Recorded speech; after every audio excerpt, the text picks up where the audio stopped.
गुलबर्गा में deputy commissioner ने जिले के तमाम तालीमी और मुताल्लिक डिपार्टमेंट्स के अफसरान को सख्त हिदायत दी है कि कोई भी बच्चा तालीम से महरूम नहीं रहना चाहिए।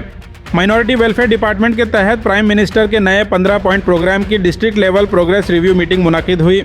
रिव्यू मीटिंग के दौरान डिप्टी कमिश्नर ने तमाम मुताल्लिक डिपार्टमेंट्स को हिदायत दी कि सरकारी स्कीम्स का फ़ायदा सिर्फ कागज़ों तक सीमित न रहे, बल्कि हर हकदार और मुस्तहिक बेनिफिशियरी तक ज़रूर पहुँचे।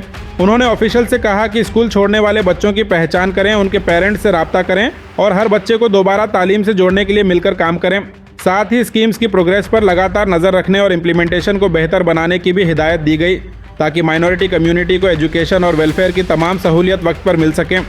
एडमिनिस्ट्रेशन ने साफ कहा कि इस प्रोग्राम का असल मकसद हर एलिजिबल बेनिफिशियरी तक सरकारी स्कीम्स का फ़ायदा पहुंचाना और किसी भी बच्चे को तालीम से महरूम न रहने देना है। अगर आप गुलबर्गा में एक बेहतरीन CBSE स्कूल की तलाश में हैं, तो आई इनोवेटिव इंटरनेशनल स्कूल में आपका स्वागत है। यहाँ मिलती है smart classes, experience teachers, labs और एक्टिविटी बेस्ड लर्निंग। LKG से 9th तक एडमिशंस ओपन है। ज्यादा जानकारी के लिए स्कूल विजिट करें।